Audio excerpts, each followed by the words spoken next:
talk of these skies driving me.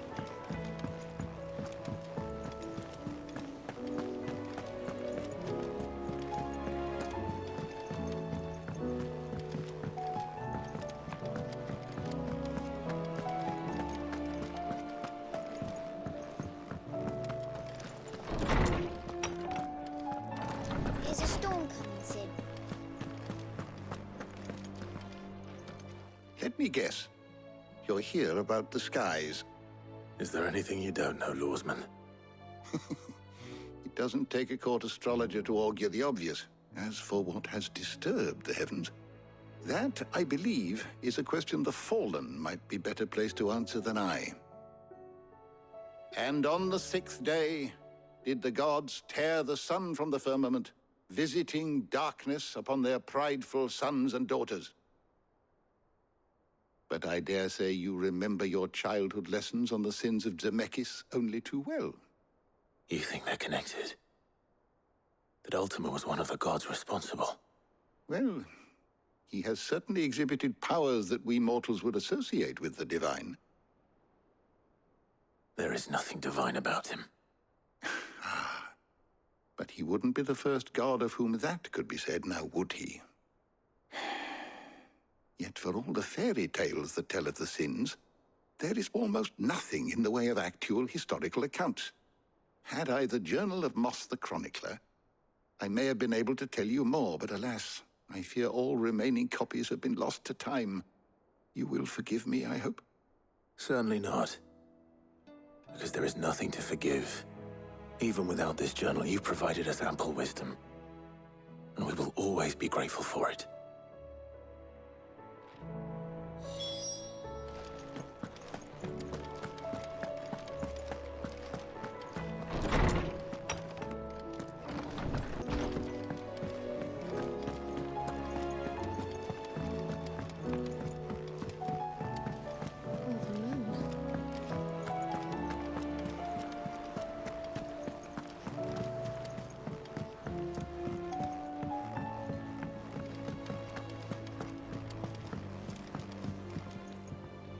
How is it that every one of your little excursions presages some inexplicable catastrophe? Not that you are to blame for the Dominion's fate. No one could have predicted the actions of the Crown Prince. I'm sorry I couldn't save your home. My countrymen are stronger than you think. A few toppled clock towers won't break their spirits. They'll be back on their feet in no time. I hope so. Look at us.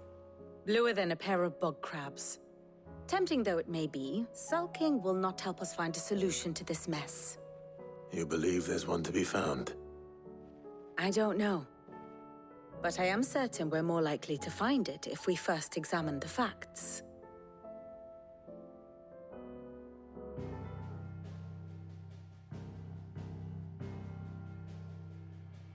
Beneath these darkened skies, fear and confusion reign over Valisthea. Oh, the lands around the fallen Mother Crystals had already begun to wilt for want of ether. But not like this. Crystals that filled wells and fueled furnaces, now nothing but pretty shards of rock. And those that hang from the people's necks cast nary a glimmer of light to keep the dark at bay. It is only a matter of time before the common folk convince themselves that the end of days is upon us. Yet I fear a swift end is more than we can hope for. While most of the world thirsts for ether, the remainder drowns in it, spawning Akashic in droves. And amidst the hordes of mindless beasts, with magics as like to fail as function, even the strongest nation would falter. Rosaria and the Iron Kingdom teeter on the brink of collapse, while the tragedy in Twinside has all but paralyzed the Holy Empire. Dalmekia fares little better. Rumor has it the ministers fled the capital after the fall of Drake's Fang, leaving their beloved republic to crumble. Waloed, meanwhile, moves in earnest. The Einherjar has been sighted off Storm. The world, in short, is in chaos. It would seem our civilization was nothing but a castle of sand, to be washed away at the whim of the waves.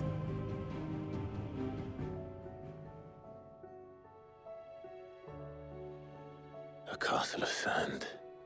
Not my best flourish, but it seemed fitting.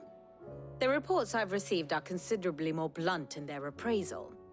Without the protection of their nations, it will fall to the people to defend themselves against those who would take what is theirs. Which is only ever going to end one way. Defending a farmhouse against a band of chocobo thieves is one thing, but pitchforks and palisades will do little to stall an army's advance.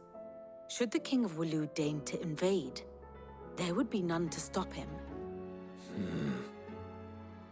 None but us. Perhaps Otto will be more inclined to share his thoughts when he hears what the others had to say. Clive, we have a problem. Only one. That would be a first. It would. Actually, there are three. We had as many owls arrive while you were at the shelves.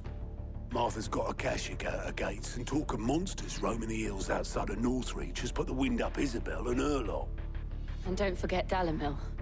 Lubor says the village was raided by bandits. When it rains... It fucking pours. The curse breakers are spread thin, taking stock of the damage in the Dominion. And even if I could get word to all of them, I doubt they'd get here in time to make any real difference. Which means there's only two people who can. Jill and I. Let them know we're on our way.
Sid, your new companion appears much more formidable than your uncle. Should I be worried? You haven't been introduced. Jill, Clive has told me much about you. All lies, I'm sure. Your Stolas said that Dalimil has a bandit problem. Indeed. Although, you're a little late. They left with our food and guild days ago. Any idea where they went? The desert's a big place. Your guess is as good as mine. But the fact is, I have more immediate concerns. What did you say to me? What did you say? Ah, as if by magic. Let's just say we've yet to reach a consensus about how to solve Dalimil's little problem. And at this rate, it won't be the actions of the bandits which prove to be our undoing. It will be our own. I've tried reasoning with the dissenting parties, but even the Desert Hare has limits. Perhaps we could talk to them. What makes you think they'll listen to us? What makes you think they won't? She makes a fair point, Sid. And you won't have wasted much of your precious time if you fail. They're just across the courtyard.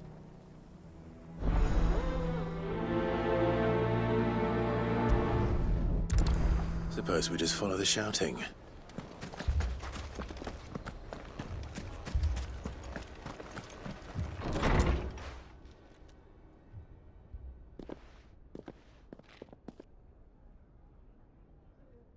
You wouldn't talk like that if it had been your men whose throats were slit. Blood for blood, it's the only way.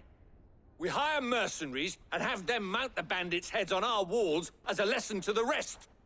And what happens when those mercenaries are slaughtered like your men? Are you going to hire more? We're better off using that coin to buy food and supplies. If we hire mercenaries, the only thing we're buying is the bandits' ire. And you cannot fill empty bellies with that. Do you hear me? But what happens when they come back? Maybe it'll be your throat that's slit. That's enough. Both of you. Any more of this and I'll throw you out myself. Come back when you're ready to talk like adults.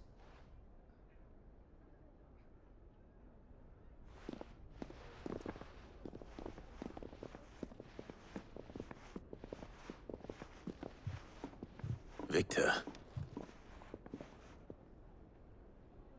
What's he doing here?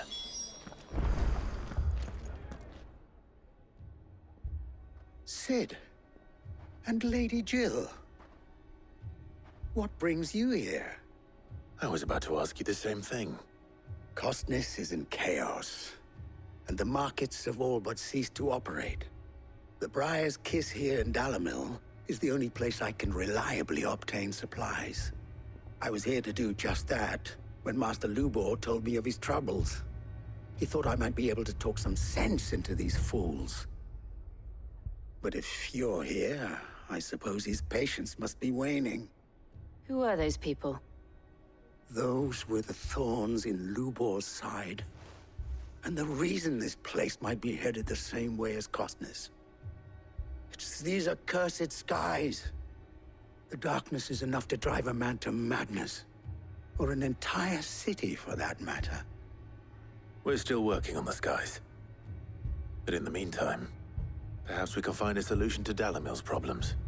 I hope so. For all our sakes.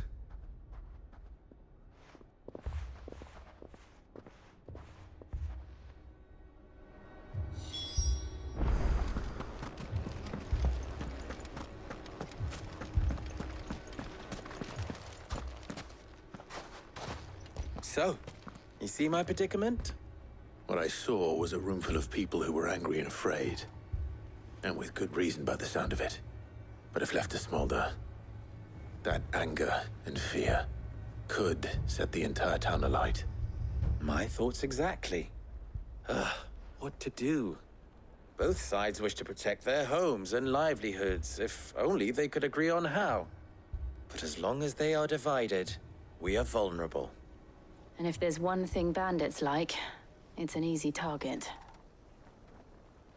What would Sid the Outlaw suggest? Well, if it were my namesake,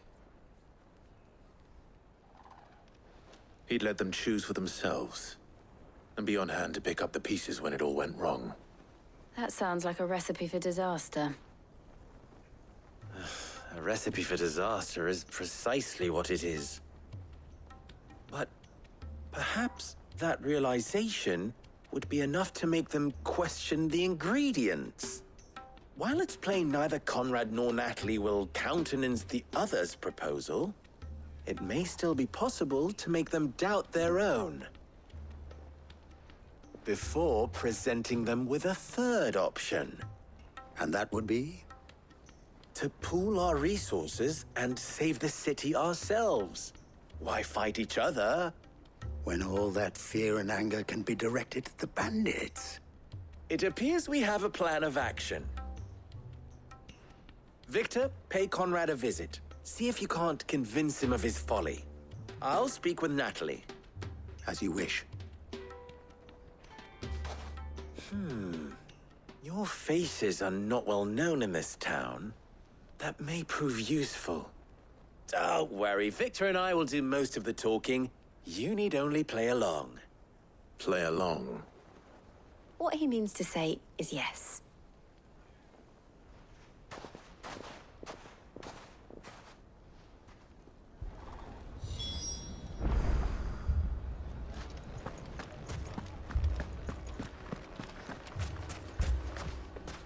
Picture it, Conrad. Your own city guard, with you as captain. Me? I don't know about that.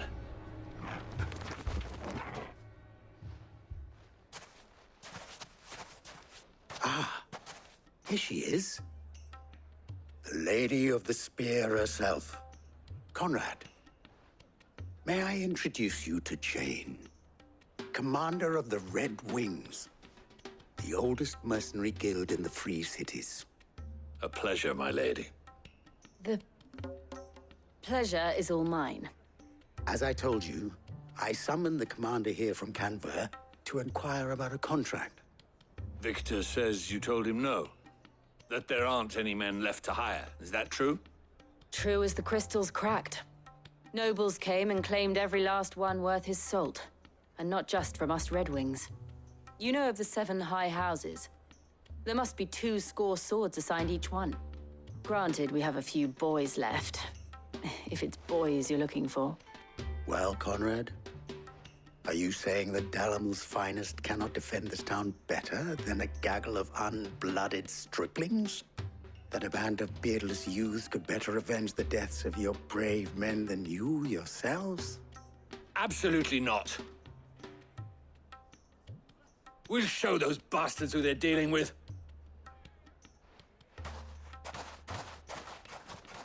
I can't believe that actually worked. Conrad's not what you called the brightest candle in the crypt. And there's a reason why I had you do the talking and not Sid. Well played, my lady.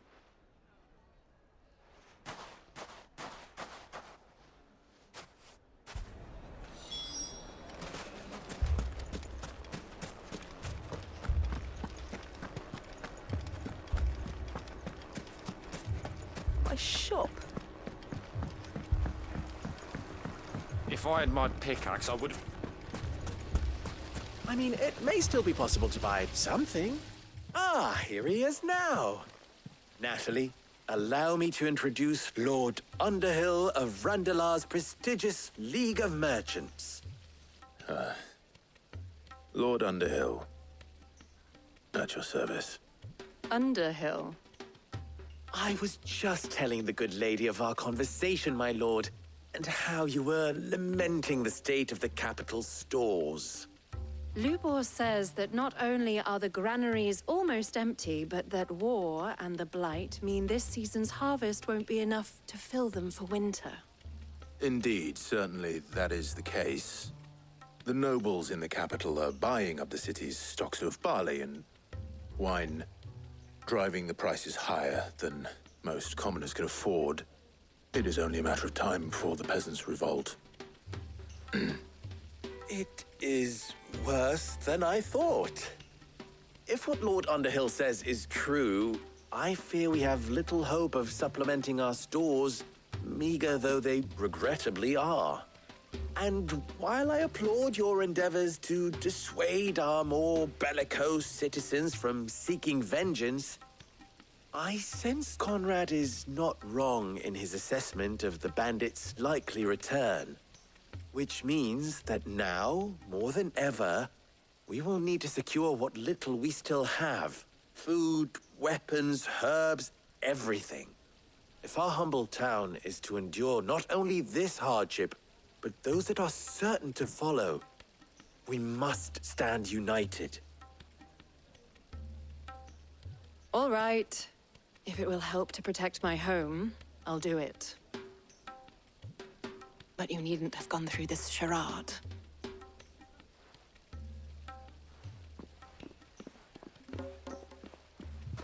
Thank you, Clive. Your performance was nothing if not workmanlike. She saw right through it. I didn't say it was good, merely that it produced the desired effect. Now, my scouts should be returning shortly. Meet me back at the Briar's Kiss, and we shall see what we face.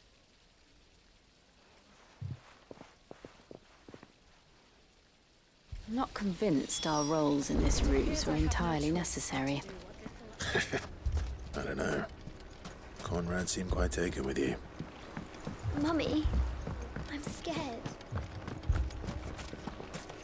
Oh, I'm ruined. Good news, Sid. Both Conrad and Natalie have somewhat gracefully accepted their new roles. With time, they may even learn to...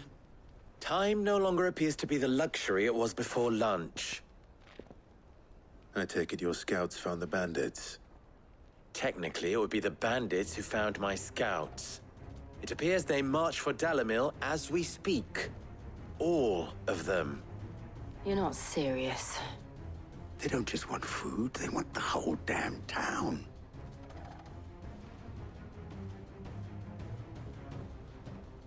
I have a favor to ask.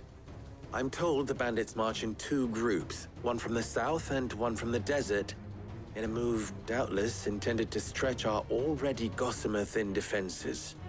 Very well. Jill and I will meet those from the desert. But what of the rest? The rest, my friend, the city shall fight. Together. The stakes, I concede, are high.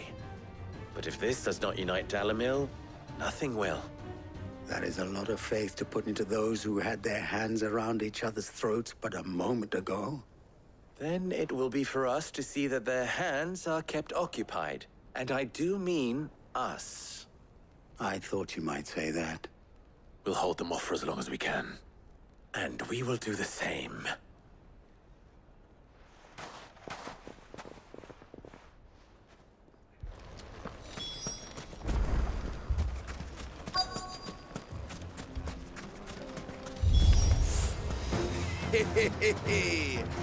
The women folk have come to welcome us.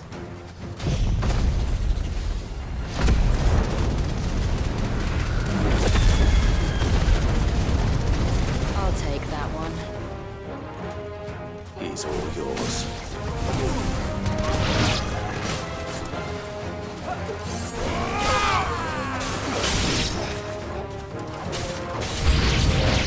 They mean to overwhelm us.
Help me, boy.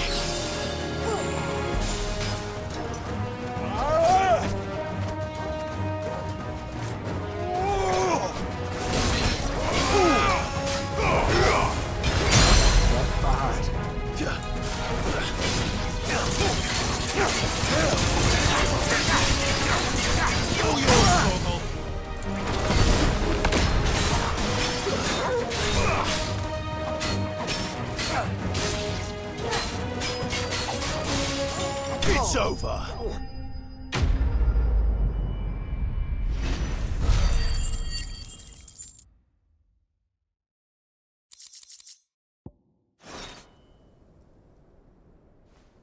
The townspeople.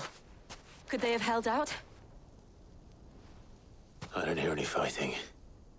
What do you think? That we should hurry.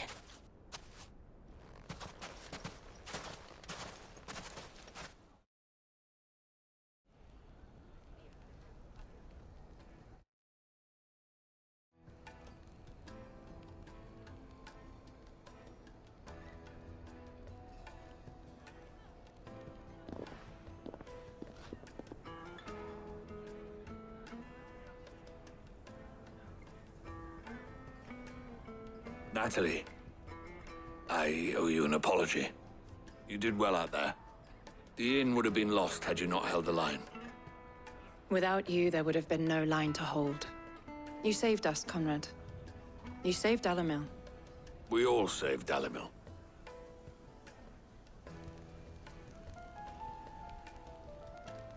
Conrad seems to have had a change of heart. I'd say they both have. I take it from your presence that our visitors from the desert won't be joining us either. Pity. The plan worked, Sid. Granted, it only took an army of bloodthirsty bandits at our gate. Calm now, Victor. Why quibble over the details? We are united, and that is all that matters. As for you, Sid, you fight considerably better than you act. I'll take that as a compliment.